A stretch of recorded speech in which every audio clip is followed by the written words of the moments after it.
Welcome back, everybody. This is our ninth class in JEE Mains previous year questions for chapter electrostatic potential and capacitance for class 12th, and it is a sub chapter or subtopic of chapter electrostatics. Before this in series, we have made 8 videos, and all of those videos can be easily found on our YouTube channel's playlist section. So you can go there and find those videos out.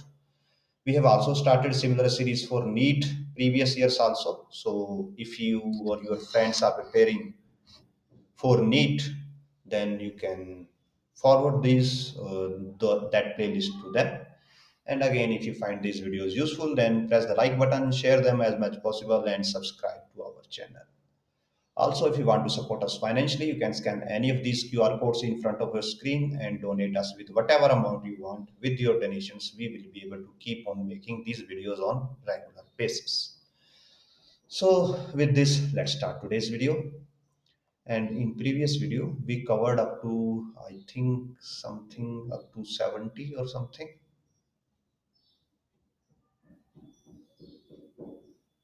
Okay, this was the last question, 69th. And today we will start with 70. So let me adjust pen thickness and let us start. I think we can change.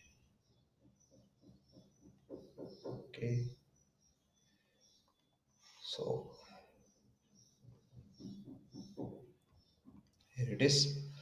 A parallel plate capacitor of area 6 centimeter square and separation 3 millimeter. So यहाँ पे separation 3 millimeter है हमारे पास.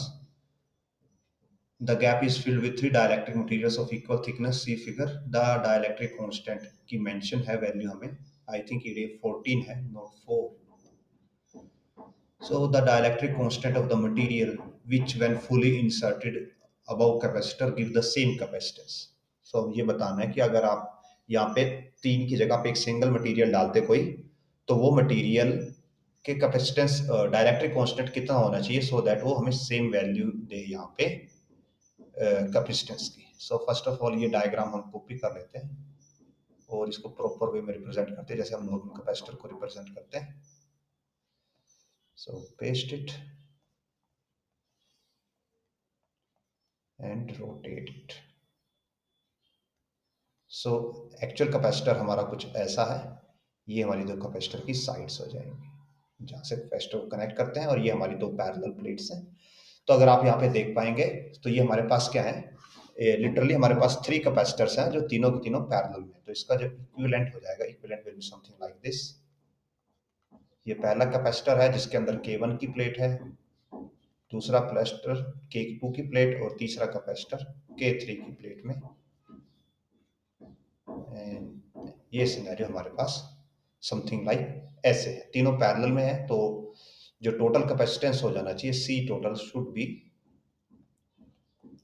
तीनों का sum. So c of K1 plus c of K2 plus c of K3, ये हमारा total capacitance हो जाएगा. So total capacitance will be epsilon a, और यहाँ पे यस एरिया यहाँ पे A/3 है, थिकनेस सेम रहेगी सबके लिए, बाय D इंटू K. पहले वाले के K1 के लिए K की वैल्यू 10 है, प्लस सिमिलरली एप्सिलॉन A, ये 3 नीचे कर देंगे 3D, और दूसरे के लिए 12 है. एंड जो थर्ड होगा, थर्ड के लिए हो जाएगा एप्सिलॉन A 3D, और यहाँ पे ऊपर आएगा साथ में 14. सो यहाँ से epsilon naught A by 3D common लिया जा सकता है, और ये आ जाएगा 10 plus 12 plus 14. This will be epsilon naught A 3D. Add करेंगे तो ये देगा हमें 26 बाय प्लस 10 36, और इसको फर्दर लिख सकते हैं epsilon naught A by D, और ये 3 से कैंसिल होकर इधर आ जाएगा 12. सो ये हमारा टोटल कैपेसिटेंस है. और टोटल कैपेसिटेंस के केस में हमें क्या करना है कि इसको एक सिंगल K वाले मटेरियल से रिप्लेस करना है. अगर हम यहाँ पे इंडिविजुअल K1 K2 ना डाल के एक सिंगल कैपेसिटेंस, एक सिंगल डाइलेक्ट्रिक डाला होता है जिसका डाइलेक्ट्रिक कांस्टेंट K होता, तो उसका कैपेसिटेंस बनता K epsilon naught A by T. और अब एरिया यहाँ पे, जैसे यहाँ पे एरिया डिवाइड हो गया था, इस केस में एरिया डिवाइड नहीं होगा बिकॉज पूरे कैपेसिटर के अंदर सिंगल मटेरियल ही डाला गया है। सो ये वाला capacitance should be equal to this capacitance. So epsilon naught A by T into 12, दोनों को कंपेयर करते हैं तो के की वैल्यू हमारे पास 12 आ जाती है, जो कि ऑप्शन सी के साथ यहाँ पे मैच करेगी। आगे बढ़ते हैं नेक्स्ट क्वेश्चन की तरफ। So parallel plate capacitor is made of two square plates of side A separated by a distance d. D is small as compared to A. The lower triangular portion is filled with dielectric of dielectric constant K as shown in the figure. Capacitance of this capacitor, तो ये हमारे पास एक variable separation वाला capacitor है somehow, कि जहाँ पे जो डायलैक्ट्रिक है, जो डायलैक्ट्रिक जो पार्ट फिल कर रहा है वो हमारे पास यहाँ पे वेरिएबल है। तो इस टाइप के कैपेसिटर के लिए हम क्या करेंगे, अगेन हम प्लेट्स कंसीडर करते हैं और जो हमारा रीजन है उसको मार्क करते हैं। So let's start. First of all ये डायग्राम ही हम यहाँ पे बना रहे हैं। With fill we make it, and ये सपोज कीजिए ये हमारी पहली प्लेट है, and let's copy it so that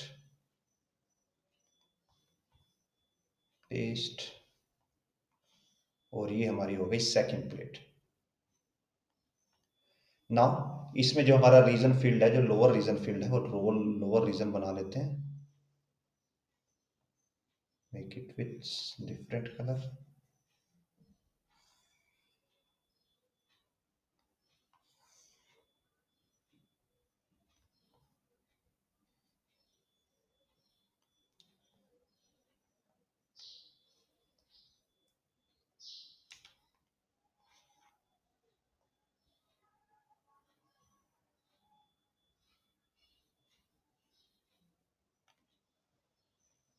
so here is our diagram.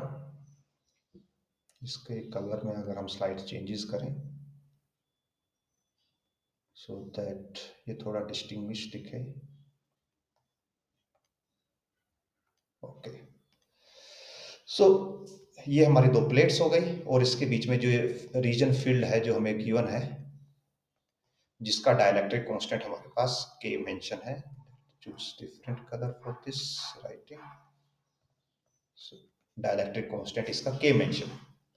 सो इस टाइप के क्वेश्चन को सोल्व करने के लिए हमें क्या करना होता है, अगेन हमें स्मॉल एलिमेंट कंसीडर करना होता है। तो हम भी यहाँ पे क्या करेंगे, अगेन एक स्मॉल एलिमेंट कंसीडर करेंगे, और बिकॉज यहाँ पे जो थिकनेस है, ये थिकनेस चेंज हो रही है, तो जो हमारा एलिमेंट है वो भी हमें इसी वे में कंसीडर करना पड़ेगा कि उसकी जो थिकनेस है वो चेंज होती रहे। तो जो हमारा एलिमेंट है हम ऐसे कंसीडर करेंगे। ये हमारा स्मॉल एलिमेंट होगा, और जो स्मॉल एलिमेंट है it is at distance x from this point. अगर हम इसको a पॉइंट लेते हैं, इसके हिसाब से सारी मेजरमेंट करते हैं, सो a पॉइंट से ये x डिस्टेंस पे है, और जो इसकी थिकनेस है, जो स्मॉल एलिमेंट है, इस स्मॉल एलिमेंट की हमारी थिकनेस यहाँ पे dx है ना।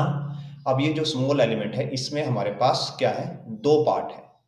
अब बिकॉज हम एलिमेंट स्मॉल कंसीडर कर रहे हैं, तो जब हम स्मॉल एलिमेंट कंसीडर करते हैं नॉर्मली, तो जो ये वाला पार्ट है, जो ये स्मॉल, हम आपको अगर जूम करके दिखाएं,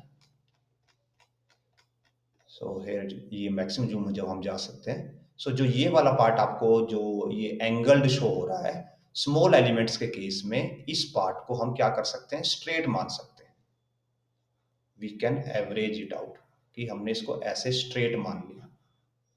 तो जब हमने इसको ऐसे स्ट्रेट मान लिया, सो हमारे पास अब दो पार्ट हो जाते हैं। एक वो वाला पार्ट जो कि एम्प्टी है, जहां पे कैपेसिटर के अंदर कोई डाइलेक्ट्रिक फील्ड नहीं है, और एक ये वाला पार्ट जहां पे कैपेसिटर के अंदर डाइलेक्ट्रिक हमारे पास फील्ड है। सो फॉर इस कैलकुलेशन हमें डाइलेक्ट्रिक की विड्थ भी चाहिए होगी, कि डाइलेक्ट्रिक की विड्थ कितनी है। तो ये जो विड्थ है इसको हम क्या मान लेते हैं, y अज्यूम कर लेते हैं, कि जो डाइलेक्ट्रिक हमने यहाँ पे फील्ड किया है उसकी विड्थ हमारे पास y है, एंड कमिंग टू 100%, जो ये वाली विड्थ है ये हमें दी गई है already, that is equal to actual width जो कि हमें डी मेंशन है।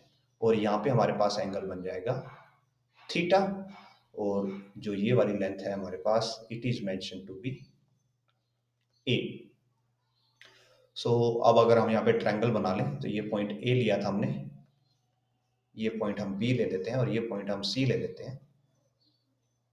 सो एक तो हमारे पास ये वाली ट्रायंगल बन जाएगी ए बी सी, हम यहाँ पे यूज कर चुके हैं, और यहाँ पे हम यूज कर लेते हैं डी ई।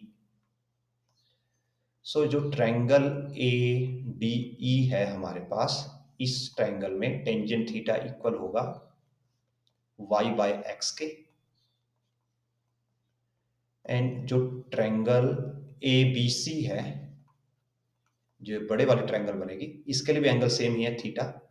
इसमें हमारे पास जो टेंजेंट थीटा होगा that should be equal to D by a, और ये दोनों थीटाज एक दूसरे के इक्वल होने चाहिए। In short y by x is equal to D by A, and y आ जाता है हमारे पास x D by A.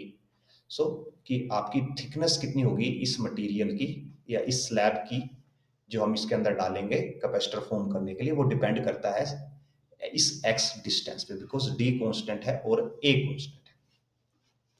Now because ये वाला पार्ट किसका काम करेगा, ये वाला काम करेगा कैपेसिटर विदाउट डाइलेक्ट्रिक, और ये वाला काम करेगा कैपेसिटर विद डाइलेक्ट्रिक, और ये दोनों एक दूसरे से कनेक्टेड है, तो ये एक टाइप से सीरीज में कनेक्ट हो गए।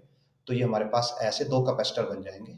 ये पहला कैपेसिटर है जिसके अंदर कोई डाइलेक्ट्रिक नहीं है, और ये दूसरा कैपेसिटर है जिसके अंदर के डाइलेक्ट्रिक लगा हुआ, और ये दोनों किसके अंदर है, सीरीज के अंदर हमारे पास अवेलेबल है।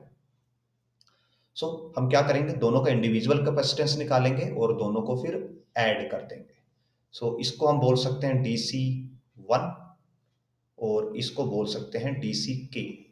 सो जो DC1 होगा हमारे पास, नॉर्मल कैपेसिटेंस का फॉर्मूला होता है that is given by epsilon naught A bye thickness, और जो कि हम इसको नॉर्मली डी बोलते हैं, यहाँ पे हम इसको टी बोल देते हैं बिकॉज डी हम यूज कर चुके हैं।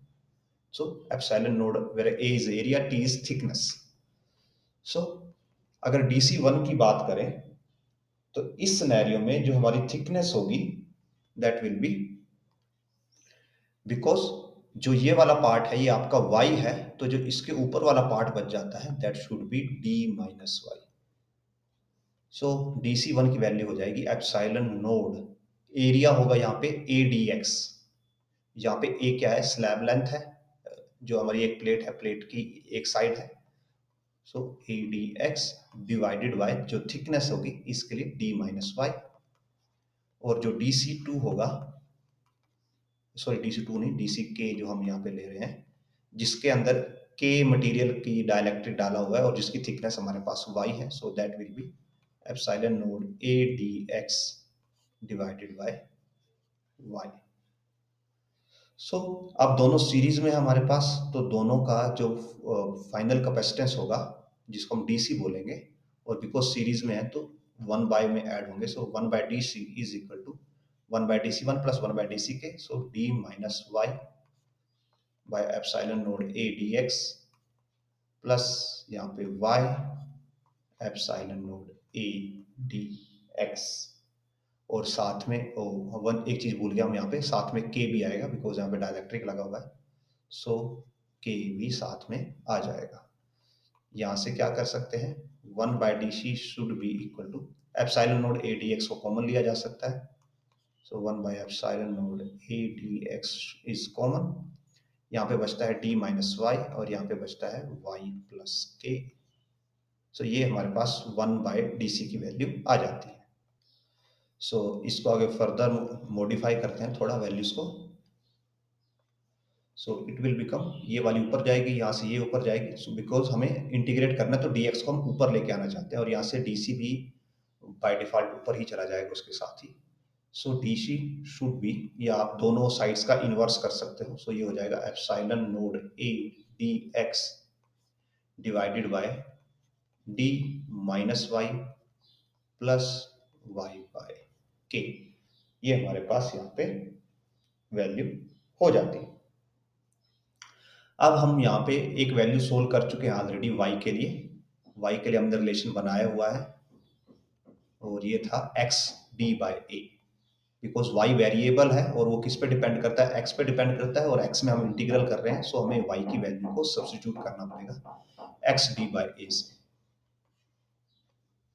सो it will be epsilon naught a dx d minus x d by a plus x d by a के। तो अब आप देख सकते हैं कि ये सारा का सारा x में हो गया है, तो अब ये इंटीग्रल में पार्ट लेगा। अब हम यहाँ से क्या कर सकते हैं, जो d है d को कॉमन ले सकते हैं, और अब हम सेपरेट आउट करना स्टार्ट कर देते हैं कि कौन इंटीग्रल में पार्ट लेगा कौन नहीं लेगा। एप्सिलॉन ए इंटीग्रल में पार्ट नहीं लेगा, और यहाँ से डी कॉमन निकाल लें तो वो भी इंटीग्रल में पार्ट नहीं लेगा, और ये हो जाता है डी एक्स बाय 1 माइनस, यहाँ पे बचता है, यहाँ से x कॉमन लिया जा सकता है, so it will be 1 by a, और आई थिंक हम x बाय ए कॉमन ले सकते हैं, so it will be 1 minus 1 by k. Let me write it properly again.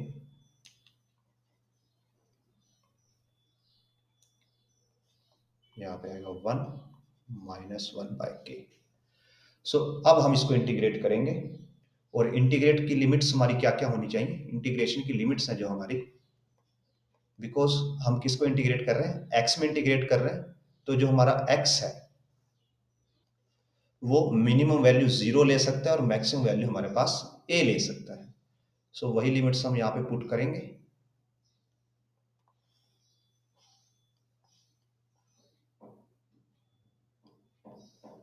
So integral dc should be epsilon node a by d integral 0 to a dx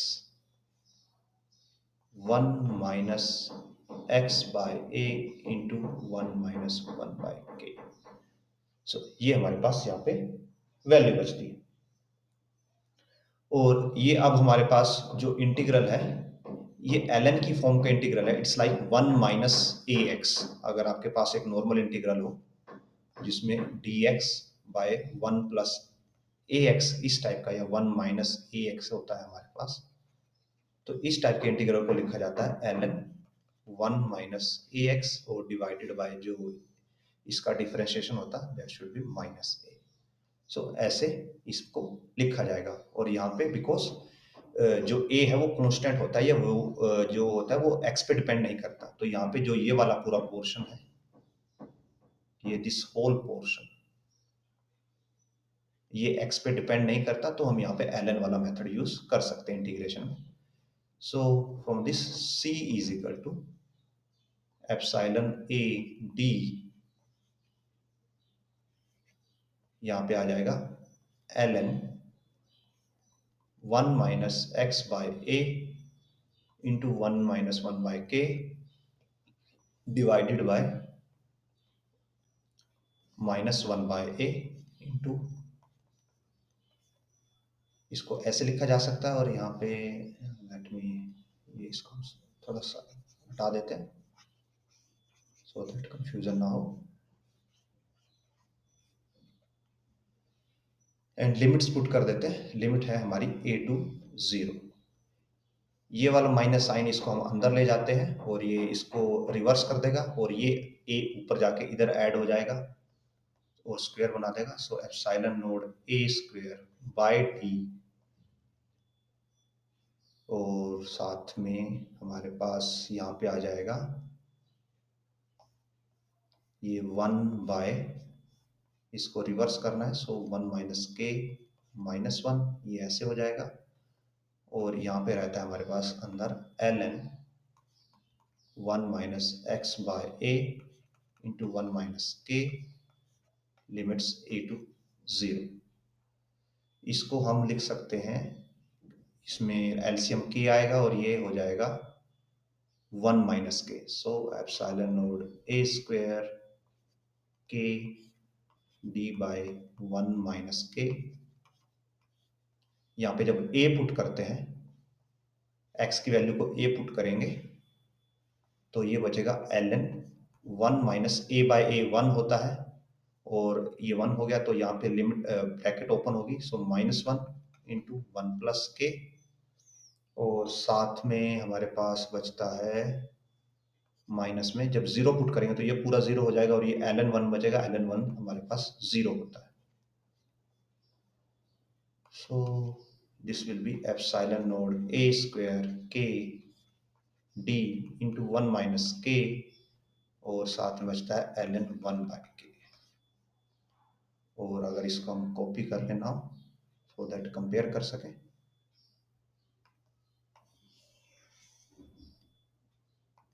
ऊपर जाते हैं,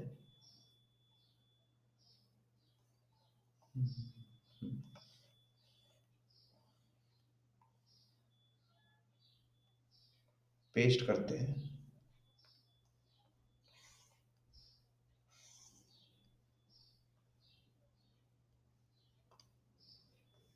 अगर हम देखें तो ये वाला पोर्शन हम यहाँ पे बना सकते हैं। कैसे?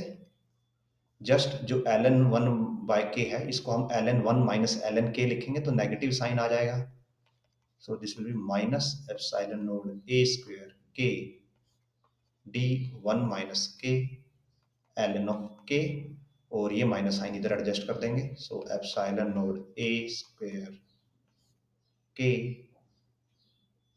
डी के माइनस 1 इंटू ln ऑफ के, और जो ये वाला ऑप्शन है हमारा ऑप्शन बी हमारा यहाँ पे मैच कर रहा है, so option B will be the right answer. आगे बढ़ते हैं नेक्स्ट क्वेश्चन की तरफ।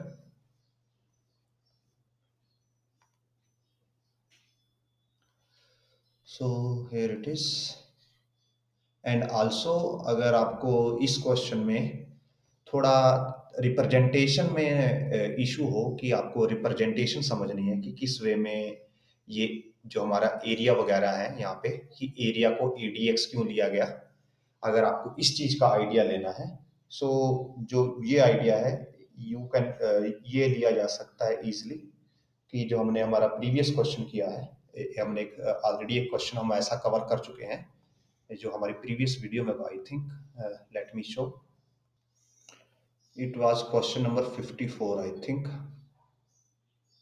so 55 slide, here it is। तो ये हमारा एक उसका इसी सेम सिमिलर टाइप का क्वेश्चन था, इसमें हमने एक 3D रिप्रेजेंटेशन किया था कि अगर 3D में जो हमने ये स्मॉल एरिया लिया है, स्मॉल एलिमेंट लिया है, 3D के अंदर वो एरिया हमारा कुछ ऐसा दिखाई देगा, और उसकी एक साइड dx होती है और एक साइड ये a होती है, सो दैट्स वाई उसका जो एरिया है वो ADX बनता है। एंड इसके अंदर अगर हम जो जो स्मॉल वाला पोर्शन की बात करें, जो स्मॉल पोर्शन कंसीडर किया गया है वो कुछ ऐसे होगा, समथिंग लाइक दिस, वो वाला पोर्शन कुछ ऐसे होगा, और जो ये डिस्टेंस है वो कुछ ऐसे मेजर किया जाएगा। सो आप यहाँ से इस क्वेश्चन से उसका बेसिक आइडिया कि एरिया कैसे कंसीडर किया गया तो उसका आइडिया ले सकते हैं। नाउ मूविंग टू बैक, वापिस जाते हैं, ये हमने यहाँ पे कवर कर दिया। अब हम आगे बढ़ते हुए, a parallel plate capacitor with square plate is filled with 4 dielectrics K1 K2 K3 arrange as shown in the figure. ये दो प्लेट्स हैं हमारे पास और ये दो डाइलेक्ट्रिक्स हैं। इफेक्टिव डाइलेक्ट्रिक कांस्टेंट बताना हमें यहाँ पे, सिस्टम का इफेक्टिव डाइलेक्ट्रिक कांस्टेंट क्या होगा। अगर हम इसको इंडिविजुअल कैपेसिटेंस में ब्रेक कर दें, हमारे पास क्या होगा, ये प्लेट्स हैं, ये कैपेसिटर होगा जिसके अंदर K1 डाइलेक्ट्रिक है, इसका जो एरिया है that is A/2, because total area A यहाँ से आता है, उसका ओनली हाफ एरिया अवेलेबल है, और आल्सो जो थिकनेस है वो थिकनेस भी यहाँ पे हाफ है, एरिया हाफ है, थिकनेस हाफ है। उसके बाद सेकंड कैपेसिटर लगा हुआ है, again K2 dielectric, area half, thickness half. उसके बाद यहाँ पे थर्ड कैपेसिटर है K3 वाला, again area half and thickness half, और फोर्थ कैपेसिटर लगा हुआ है ऐसे K4। नाउ अगर आप देखोगे तो ये पहले दो कैपेसिटर सीरीज में है और ये दोनों कैपेसिटर भी सीरीज में है, और बाकी फिर दोनों ये जो अगर हम इनको कंबाइन कर दें, इनका कॉम्बिनेशन एक दूसरे के साथ पैरेलल में है। तो पहले हम सीरीज वाले को सोल्व करेंगे, उससे हमारे पास इनका सीरीज कैपेसिटेंस आ जाएगा, और फिर बाद में इन दोनों को सीरीज में सोल्व करके बाद में दोनों को पैरेलल में ऐड कर सकते हैं। सो K1 K2 के लिए सोल्व करते हैं हम कि इसके फाइनल कैपेसिटेंस को अगर हम इसको इक्विवेलेंट बना दें ऐसे, इसके फाइनल कैपेसिटेंस को हम CU बोल रहे हैं, C अपर, और इसके इन दोनों के फाइनल कैपेसिटेंस को C लोअर बोल रहे हैं। तो हम CU निकालते हैं पहले, और बिकॉज दोनों सीरीज में है तो ये 1 बाय में ऐड होंगे। So 1 by CU should be equal to epsilon naught A by D होता है, so D by 2 epsilon naught, साथ में यहाँ पे K1 आएगा और A बाय 2 आएगा, एरिया भी हाफ आएगा। अब ये दोनों बाय 2 एक दूसरे से कैंसिल हो जाएंगे। प्लस सिमिलरली K2 के लिए D by 2 K2 epsilon naught A by 2 और A बाय 2 कैंसिल अगेन, तो D by epsilon naught A common लिया जा सकता है यहाँ से, और ये बच जाएगा 1 bye K1 plus 1 bye K2, और जहाँ पे एलसीएम लेके K1 K2 प्लस K1 आ जाएगा, और यहाँ से CU की वैल्यू आ जाती है epsilon naught A by D K1 K2 divided by K1 plus K2। जो C लोअर है वो भी सिमिलरली अगर सोल्व करेंगे तो that will give epsilon naught A by D। अब बस यहाँ पे K3 और K4 आ जाएगा 1 और 2 की जगह पे।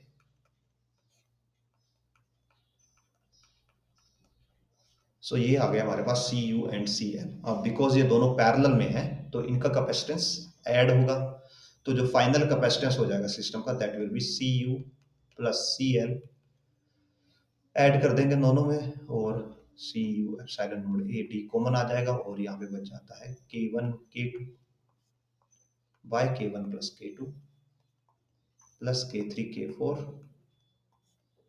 Bye K3 plus K4।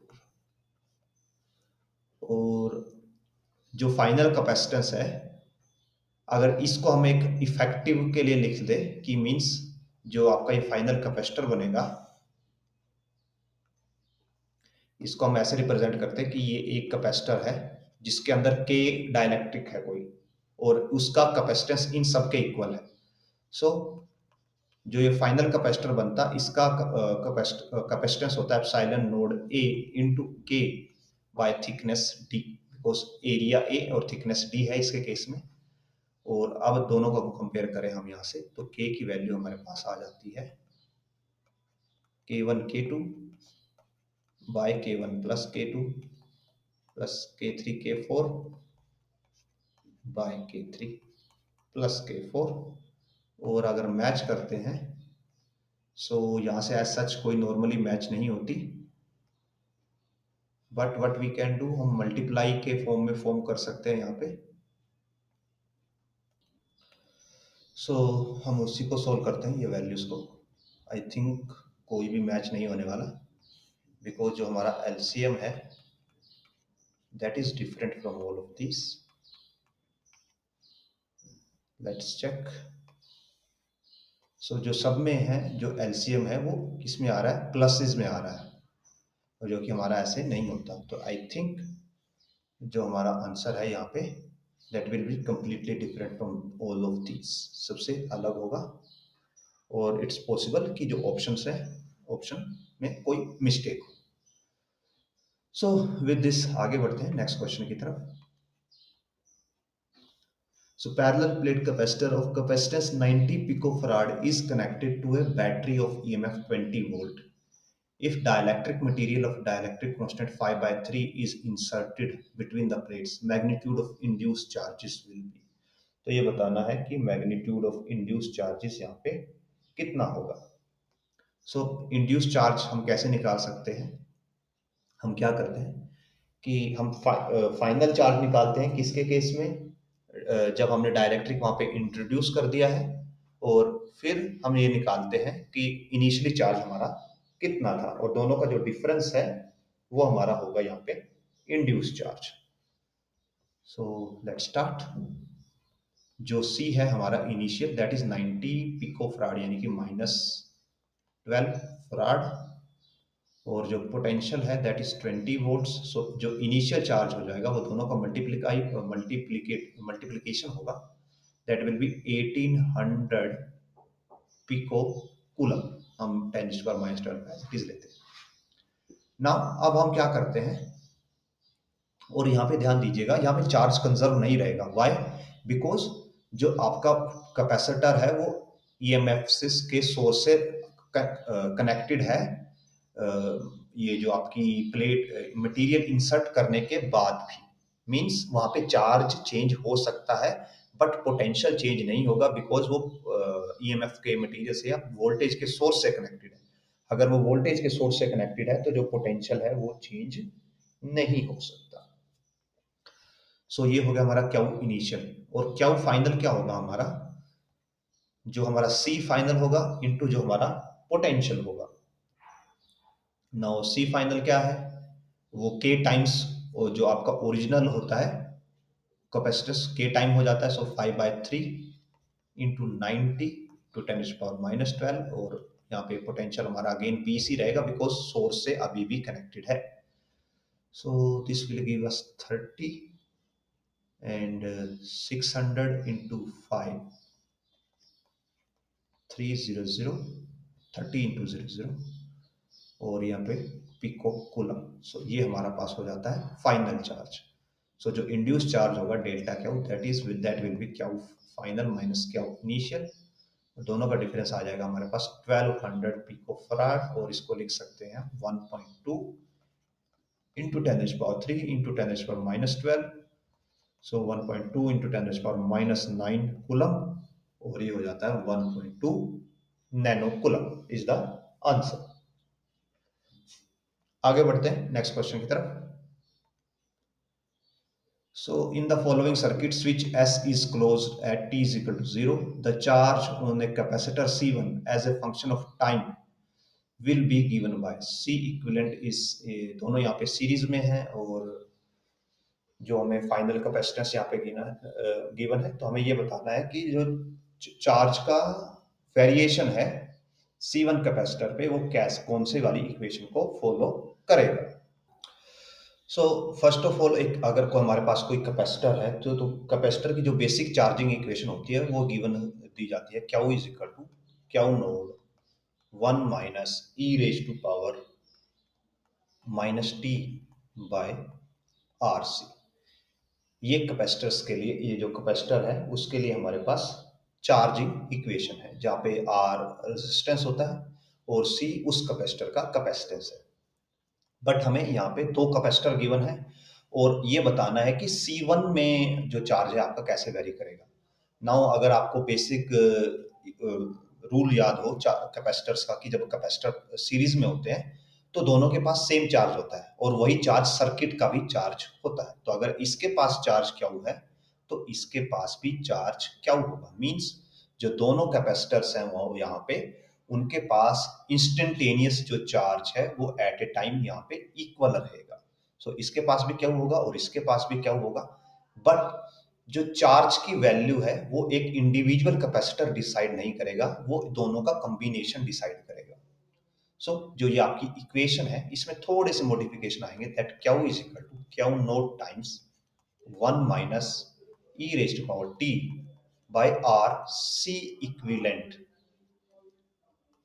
जो यहाँ पे रेट ऑफ चार्जिंग है वो इक्विवेलेंट कैपेसिटर डिसाइड करेगा इनका। और इन शॉर्ट यहाँ पे क्या कर सकते हो आप, इन दोनों को एक सिंगल कैपेसिटर से रिप्लेस कर सकते हो, सी इक्विवेलेंट, बिकॉज इसके पास भी सेम ही चार्ज होगा जो कि यहाँ पे सर्किट में होगा और जो कि इंडिविजुअल कैपेसिटर के पास होगा। और इस कैपेसिटर के लिए हम ये इक्वेशन लिख सकते हैं, और जो क्यू की वैल्यू होगी यहाँ पे that will be C equivalent times जो पोटेंशियल है हमारा that is E into 1 minus E negative T C equivalent. ये हमारी फाइनल इक्वेशन होगी चार्जिंग की। इन दोनों में से चाहे आप C1 के लिए लिखें चाहे C2 के लिए लिखें, या ही इस सर्किट के लिए ऐसे इक्विवेलेंट ऐसे होल लिखें, तो ये हर जगह यही इक्वेशन मानी जाएगी। और अगर कंपेयर करें सो ऑप्शन जो हमारा आई थिंक यस ए है, ये हमारे इस ऑप्शन के साथ मैच करता है। आगे बढ़ते हैं नेक्स्ट क्वेश्चन की तरफ। सो इक्विवेलेंट कैपेसिटेंस बताना है हमें between A and B points के बीच में। सो इसको थोड़ा सा एडजस्ट कर लेते हैं साइड को, एंड नाउ सो ए और बी के बीच में बताना है तो हमें क्या करना होगा, हम यहाँ पे एनालाइज करना स्टार्ट करते हैं सर्किट को। तो अगर आप यहाँ पे देखें तो ये वाला कैपेसिटर और ये वाला कैपेसिटर, इन दोनों के ये वाले पॉइंट ऑलवेज, इनके जो टर्मिनल्स हैं या एक दूसरे के साथ ज्वाइंट है, और ये वाले टर्मिनल भी एक दूसरे के साथ ज्वाइंट है। मींस ये दोनों कैपेसिटर किस में है, दीज आर इन पैरेलल। ये दोनों कैपेसिटर हमारे पास पैरेलल में है। और सिमिलरली अगर यहाँ पे ध्यान दें, ये जो 4 का टर्मिनल है, इसका ये टर्मिनल और इस 2 का ये टर्मिनल, ये दोनों आपस में कनेक्टेड है, और इनके जो अदर 2 टर्मिनल्स हैं वो भी आपस में कनेक्टेड है। तो ये भी दोनों हमारे पास किसमें है, पैरेलल में। तो ये दोनों भी ऐड होंगे, सिंगल कैपेसिटर देंगे, और ये दोनों भी ऐड होंगे, हमें सिंगल कैपेसिटर देंगे। सो सर्किट कुछ ऐसे रिड्यूस हो जाएगा हमारा, दैट ए पॉइंट यहाँ पे होगा, दिस इज 6 माइक्रोफराड। यहाँ पे ये दोनों ऐड हो जाएंगे, 5 + 5 10 देंगे।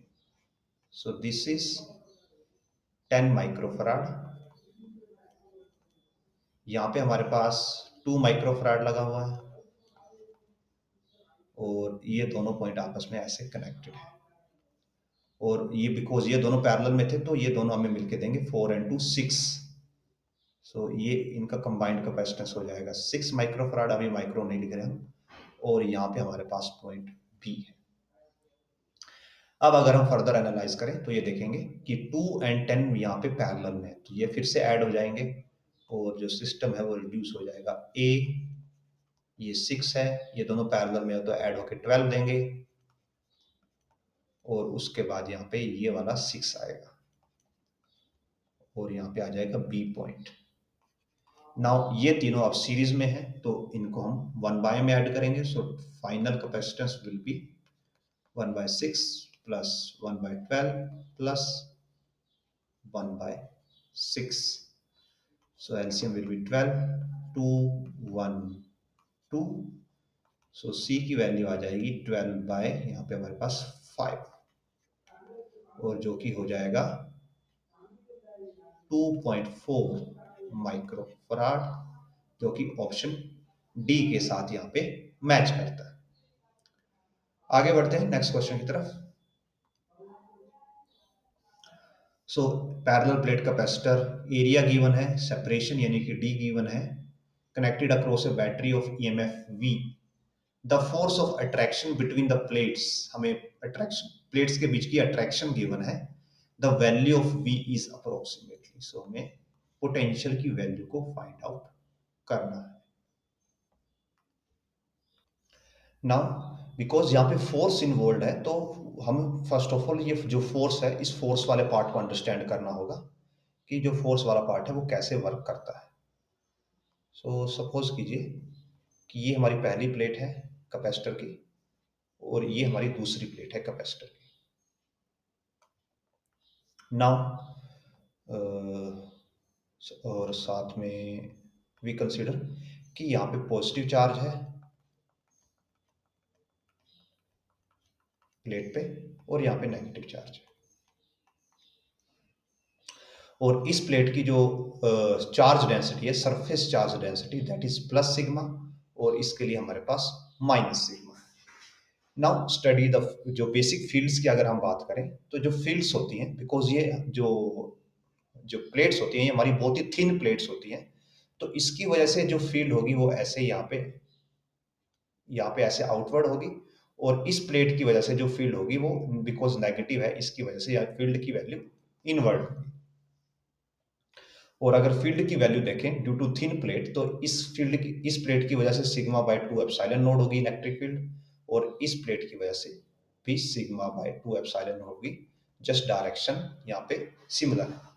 तो अगर आप एक बीच में कोई सेंटर पॉइंट लेते हो और उस पर फील्ड की डायरेक्शन निकालते हो या इलेक्ट्रिक फील्ड की वैल्यू निकालते हो, तो value comes out to be σ/एप्सिलॉन। So this is the value of electric field.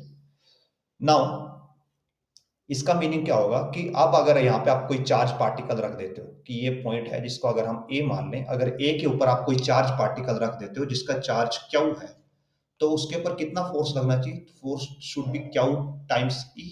So Q times E bye epsilon node इस पॉइंट पे रखे हुए किसी भी चार्ज के ऊपर लगना चाहिए। और ये जो हमारा फॉर्मूला है किसी चार्ज पार्टिकल के लिए जो कि किसी कैपेसिटर के प्लेट्स के बीच में होगा, वो वहाँ पे हर जगह वैलिड है, बिकॉज कैपेसिटर की प्लेट्स के बीच में इलेक्ट्रिक फील्ड की वैल्यू कांस्टेंट रहती है। चाहे आप यहाँ पे ले सकते हैं पॉइंट को, यहाँ पे ले सकते हैं, यहाँ पे ले सकते हैं।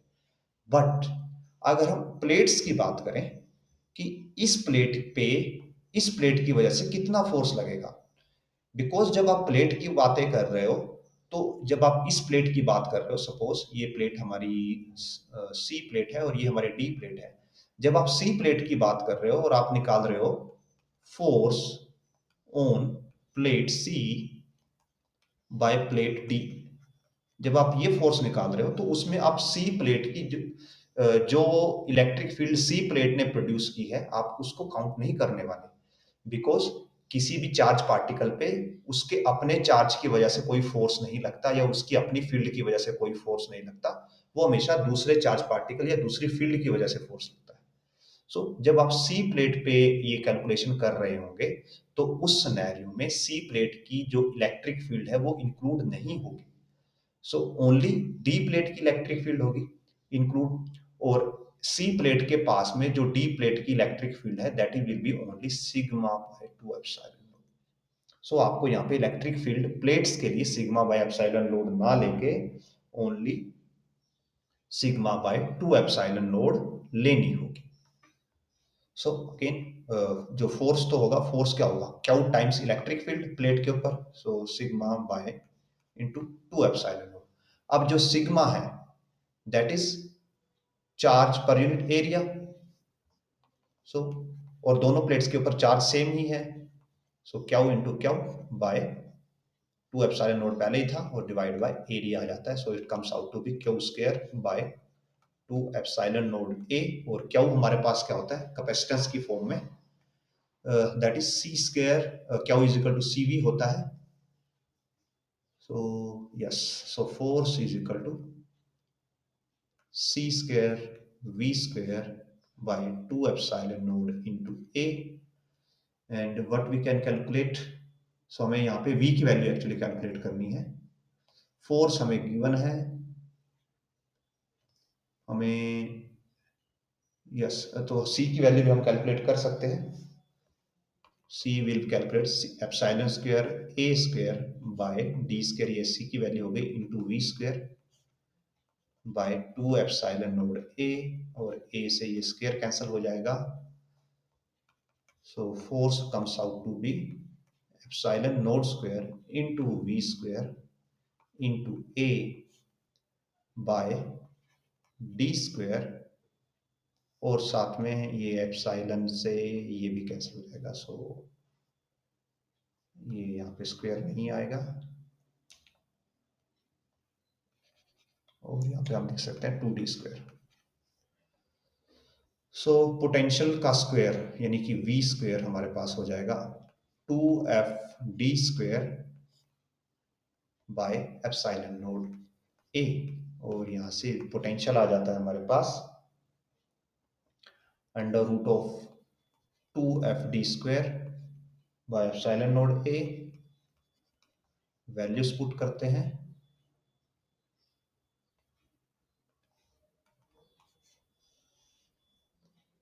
2 into force is 2.25 into 10 raised to power minus,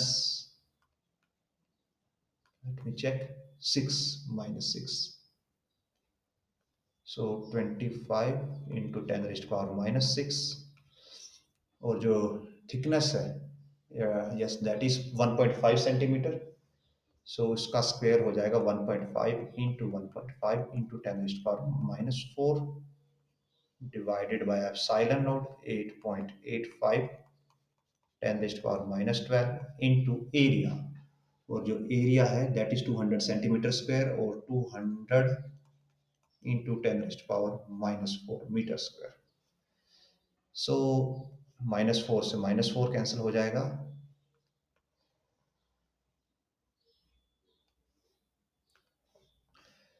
and from this 2 into 25 ये 50 होगा, और 50 200 को 4 पे कैंसिल कर देगा, और ये ऊपर जाके पॉजिटिव हो जाएगा। 10⁻⁻6 प्लस 12 यानी कि 10⁻6 बचेगा, और 6 का √3 होगा, और 1.5 भी, ओके 1.5 का भी सॉल्व नहीं करते हैं। सो अंदर बचेगा 1.5 इंटू 1.5 बाय 8 इंटू 8.5 इंटू 4, और यहाँ पे साथ में आ जाएगा 10⁻3। सो नाउ अगर हम आगे जाएं,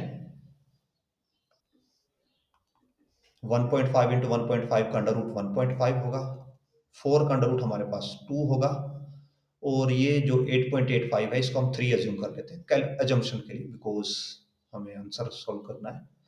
सो दिस विल बी 3, और यहाँ पे आ जाएगा 10⁻3।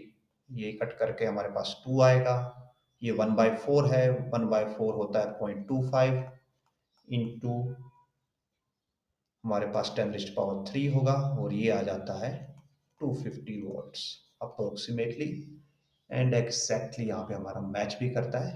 और अगर आप एक्चुअल आंसर देखोगे तो ये 8.5 है, तो इसका √3 से स्लाइटली लेस होगा। सो जो लोअर वैल्यू, अगर डिनोमिनेटर की वैल्यू थोड़ी लेस होगी तो ये एक्चुअल वैल्यू थोड़ी सी 250 से ज़्यादा आएगी, सो 260 आ सकती है, बट जो आंसर है वो सी के साथ ही हम अप्रोक्सीमेटली मैच करेंगे। सो विद दिस अगेन ये वीडियो भी हम यहाँ पे एंड करते हैं। होपफुली जो हमने यहाँ पे कंसेप्ट्स डिस्कस किए हैं वो आपके लिए अंडरस्टैंडेबल रहे होंगे। एंड अगेन अगर आपको वीडियो पसंद आए तो लाइक कीजिए, शेयर कीजिए, चैनल को सब्सक्राइब कीजिए। आल्सो आपके कुछ कमेंट्स हों, सजेशंस हों, डाउट्स हों, आप कमेंट सेक्शन में छोड़ सकते हैं। And if possible, do make some donations by scanning this QR code. It helps us a lot to keep this series ongoing. So with this, again, thanks for watching, and we will meet in next video.